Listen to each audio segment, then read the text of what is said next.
계약 심사. 이름부터 어렵다. 예산을 아끼는 거라는데 대체 뭘 어떻게 심사한다는 거지? 예정 가격은 또 뭐고? 김주부관님, 계약 심사 때문에 고민이 많으시군요. 아, 백 선생님. 솔직히 어디서부터 시작해야 할지 모르겠어요. 그럼 오늘 제대로 배워보시죠. 먼저 가장 헷갈리는 개념부터 정리해봅시다. 계약심사 제도는 지방재정법, 지방자치단체 입찰 및 계약 집행 기준, 그리고 경기도교육청 계약심사 업무 처리 규칙에 근거하여 운영됩니다. 지방자치단체가 발주하는 사업의 입찰 및 계약을 하기 전 예정 가격 등의 적정성과 적법성을 심사하는 제도입니다. 김주부관님, 예정 가격에 앞서서 추정 가격과 추정 금액부터 정확히 알아야 해요. 추정 가격? 추정 금액? 비슷한 것 같은데 다른 건가요? 아주 중요하게 다른 개념이에요. 간단히 말하면 추정 금액은 추정 가격의 부가가치세와 관급자재 금액까지 합한 총액입니다. 아, 그럼 둘 다 돈 얘기잖아요. 왜 굳이 구분하는 거죠? 좋은 질문이에요. 추정 가격은 국제 입찰 대상 여부를 판단하거나 수의 계약이나 적격 심사 같은 계약 방법을 결정하는 기준이 되는 금액이에요. 반면 추정 금액은 그 사업이 계약 심사 대상인지 아닌지를 판단하는 기준이 되죠. 아하.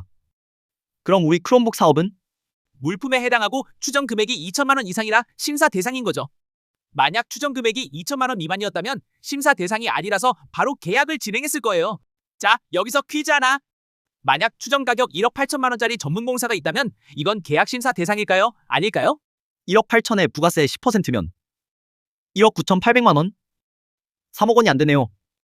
그럼 심사 제외 대상인 거죠? 정답! 완벽합니다. 이처럼 두 개념과 사업별 기준을 헷갈리면 안 되는 거죠. 그럼 이제 예정 가격 얘기를 해보죠. 예정 가격이 그렇게 중요한가요? 물론이죠. 예정 가격은 입찰이나 계약 금액을 결정하는 기준이 되는 가격이에요. 이 기준이 없다면 업체가 부르는 대로 계약해서 예산을 낭비할 수도 있고 반대로 너무 낮게 잡아서 계약이 계속 유찰될 수도 있겠죠. 그럼 그 중요한 예정 가격은 어떻게 정하는 건가요? 좋은 질문이에요. 지방계약법 시행령 제10조에 정해진 우선순위가 있어요. 가장 우선하는 건 거래실내 가격입니다. 예정 가격은 다음 순서에 따라 결정됩니다. 첫째, 거래실내 가격은 시장에서 실제로 거래된 가격을 기준으로 합니다. 둘째, 원가 계산에 의한 가격은 신제품이거나 특수한 용역이라 시장에 거래된 가격이 없을 때 사용합니다. 셋째, 표준시장 단가는 주로 시설공사에 적용되는 방식입니다. 넷째, 견적 가격 등은 위 세 가지 방법으로 가격을 정하기 어려울 때 참고하는 가격입니다. 결국 계약심사 부서는 우리가 이런 원칙에 따라 예정 가격을 잘 산출했는지 그 과정을 들여다보는 거예요. 구체적으로 어떤 점들을 심사하나요? 단순히 총액만 보는 게 아니에요. 발주부서가 원가 계산한 산출 금액이 적정한지, 표준 품셈 같은 대가 산정 기준을 제대로 적용했는지, 그리고 각종 법정 경비 요율이 정확한지 등을 면밀히 검토하죠. 자, 그럼 실전으로 들어가 보죠. 크롬북 구매는 물품 계약이고 추정 금액 2천만 원 이상이니 심사 대상이 맞아요. 네. 그럼 어떤 서류를 준비해야 하죠? 물품 구매 계약 심사를 요청할 때 네 가지 서류는 필수입니다. 계약 심사 요청서, 산출 기초 조사서, 규격서 또는 설명서, 그리고 2개 업체 이상의 비교 견적서입니다. 이 중에서 가장 중요한 건 산출 기초 조사서예요. 여기서 가장 흔한 실수를 보여드릴게요. 잠깐! 김주부관님, 그건 가장 흔한 실수예요. 품목별로 최저가를 조합하는 게 아니라 각 업체의 총합계 금액을 비교해서 가장 저렴한 총액을 제시한 업체를 선정해야 합니다. 그리고 산출 기초 조사서에는 바로 그 최저가 업체의 단가를 모두 기재하는 게 원칙이에요. 일부에서 배운 거래실내 가격 원칙을 실무에 이렇게 적용하는 거죠. 이렇게 하면 안 되나요? 각 품목마다 가장 저렴한 업체, 단가를 써넣었는데 아, 그건 가장 흔한 실수예요. 품목별로 최저가를 조합하는 게 아니라 각 업체의 총합계 금액을 비교해서 가장 저렴한 총액을 제시한 업체를 선정해야 합니다. 그럼 A 업체 크롬북이 90만 원으로 제일 싸고 B 업체 마우스가 1만 원으로 제일 싸더라도 각각 따로 선택하는 게 아니라 맞아요. A업체 총액, B업체 총액, C업체 총액을 비교해서 B업체 총액이 제일 저렴하다면 산출 기초 조사서에는 B업체의 모든 단가를 기재하는 거죠.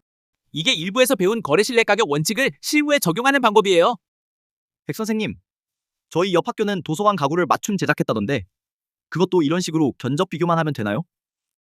만들어진 걸 사는 거랑은 좀 다른 것 같은데요. 아주 정확한 지적이에요. 바로 물품 구매와 물품 제조의 차이죠. 물품 구매는 크롬북처럼 이미 만들어진 완제품, 즉 기성품을 사는 경우입니다. 물품 제조는 도서관 책장처럼 우리 학교 실정에 맞게 새로 제작하는 경우로 여기엔 만드는 사람의 인건비, 즉 노무비가 포함됩니다. 원칙적으로는 인건비가 들어가는 물품 제조는 원가 계산서를 제출해야 해요. 원가 계산서요? 그럼 더 복잡해지겠네요. 맞아요. 하지만 현실적으로는 담당자가 가구 제작 원가를 직접 계산하기는 어렵고 업체에서도 서식을 제대로 맞춰주지 않는 경우가 많아요. 그럼 어떻게 해야 하죠?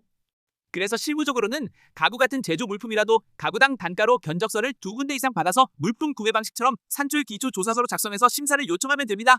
이게 훨씬 효율적인 방법이죠.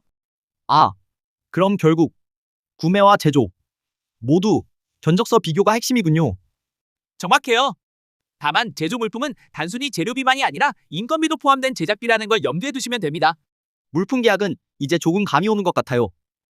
그런데 견적서는 몇 군데서 받아야 하나요? 최소 2군데 이상이에요. 하지만 가능하면 3군데 정도 받는 게 좋죠. 그래야 가격 비교도 더 정확하고 혹시 한 업체가 견적을 못 줄 때도 대비할 수 있거든요. 네, 알겠습니다. 그럼 이제 공사나 용역은 어떻게 다른가요? 좋은 질문이에요. 물품보다 훨씬 복잡하지만 기본 원리는 같아요. 다음에 공사부터 자세히 알아봅시다. 백 선생님, 물품은 이제 알겠는데 학교에서는 화장실 보수 같은 공사도 꽤 잦잖아요. 공사 심사는 어떤 점을 봐야 할까요? 좋은 질문이에요. 학교 공사는 큰 규모가 아니더라도 안전과 직결되기 때문에 더 꼼꼼히 봐야 해요. 몇 가지 실제 사례를 보죠. 첫 번째 사례, 안전을 위한 시스템 비계 적용입니다. 외부 타일 작업을 위해 비계를 설치할 때 예전에는 일반 강관 비계로 설계하는 경우가 많았어요. 하지만 국토교통부 지침에 따라 추락사고 방지를 위해 발판과 안전 난간이 일체형으로 된 시스템 비계를 의무적으로 설계에 반영해야 합니다. 비용이 더 들어도요? 네, 안전을 위한 필수 항목이라 계약 심사에서 반드시 확인하는 부분이죠. 학교는 특히 학생들의 안전이 최우선이니까요. 두 번째 사례, 장애인 편의시설 법령 준수입니다. 맞다.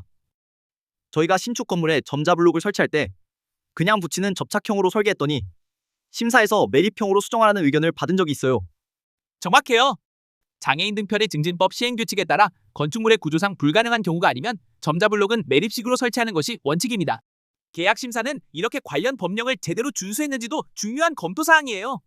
법령까지 다 챙겨야 하는군요. 맞아요. 그리고 창호 공사에서 복층 유리 수량을 산출할 때도 주의해야 해요.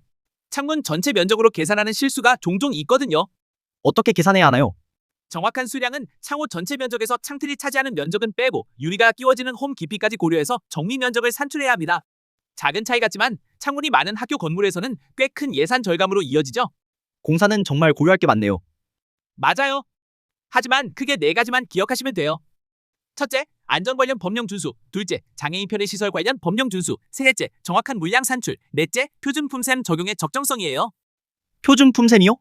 공사비 계산할 때 쓰는 기준이에요. 예를 들어 벽돌 쌓기 1평방미터당 몇 시간이 걸린다. 이런 기준들 말이죠. 이것도 계약 심사에서 꼼꼼히 확인해요. 네, 알겠습니다. 공사는 정말 전문적이네요. 그래서 공사 설계는 보통 전문업체에 맡기는 경우가 많죠. 하지만 우리도 기본적인 체크 포인트는 알고 있어야 해요. 통학버스 용역은 한시적 특례 기준인 2억 원이 넘으니 심사 대상이 맞는데 이건 정말 뭐부터 해야 할지 모르겠다. 인건비, 유류비, 보험료 기준이 다 다르잖아. 용역 심사가 조금 더 복잡하죠.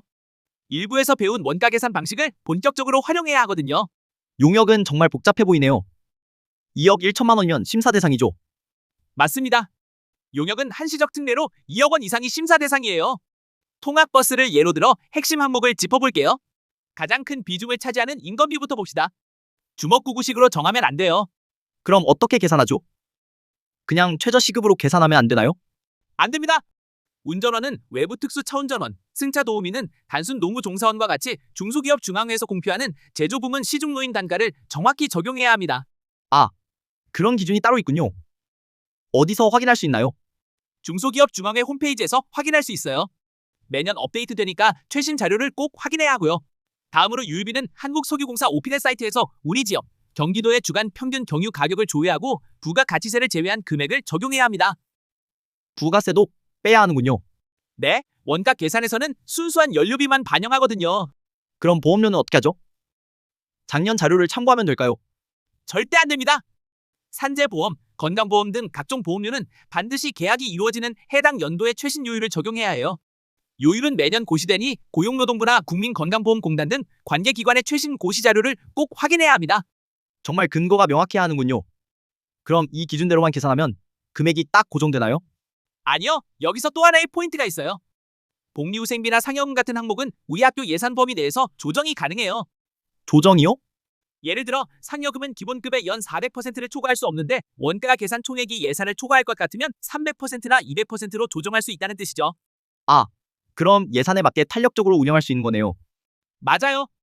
그래서 용역 원가 계산을 할 때도 실제 업체 두 곳 이상에서 견적을 받아보고 우리가 계산한 금액이 시장 가격과 너무 동떨어지지 않았는지 비교해보는 게 좋습니다.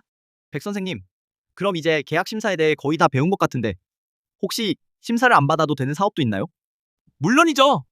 업무 효율을 위해 꼭 알아둬야 해요. 모든 계약이 심사 대상은 아닙니다. 다음 사업들은 계약 심사에서 제외되니 꼭 기억하세요. 조달청을 통한 구매, 수학여행 현장 체험 학습 늘봄학교 용역, 급식 식재료 구매, 상품권 유류 등 규격 제품 구매입니다. 특히 주의할 점이 있어요. 학교 장터를 통해 구매하는 물품은 심사 제외 대상이 아니므로 기준 금액 이상이면 반드시 심사를 받아야 합니다. 학교 장터는 예외가 아니군요. 맞아요. 그리고 최근에 계약 심사 업무의 효율성을 높이기 위해 심사 제외 대상이 일부 확대되었어요. 2025년 9월 경기도교육청은 심사 실익이 없는 일부 사업을 심사 대상에서 추가로 제외했습니다. 정찰제 자동차 구매, 학습 준비물 같은 소모성 물품, 그리고 특허나 독점업체가 공급하는 물품 등이 여기에 해당됩니다. 와, 정말 많이 배웠네요. 이제 계약 심사가 뭔지 알겠어요. 좋아요. 마지막으로 계약 심사 333원칙만 기억하세요. 계약 심사 333 원칙입니다. 세 가지 핵심 개념은 추정 가격, 추정 금액, 예정 가격입니다. 세 가지 사업 유형은 물품의 구매와 제조, 공사의 안전과 법령 준수, 용역의 근거와 기준입니다. 세 가지 필수 확인 사항은 심사 대상 여부, 올바른 산출 방식, 최신 법령 및 요율입니다.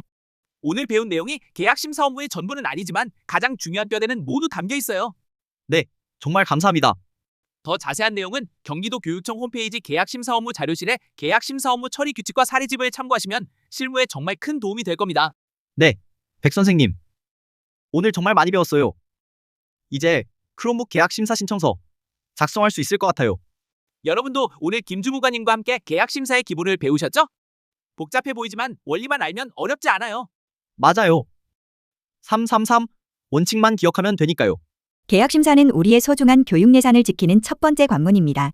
정확하고 꼼꼼한 심사로 예산 낭비를 막고 우리 학생들을 위해 더 좋은 교육 환경을 만들어 가시길 바랍니다. 앞으로 계약 심사가 두렵지 않아요. 계약 심사 A2G, 지금까지 교행백과 이규상이었습니다. 더 자세한 정보는 QR코드를 통해 확인하세요. 감사합니다.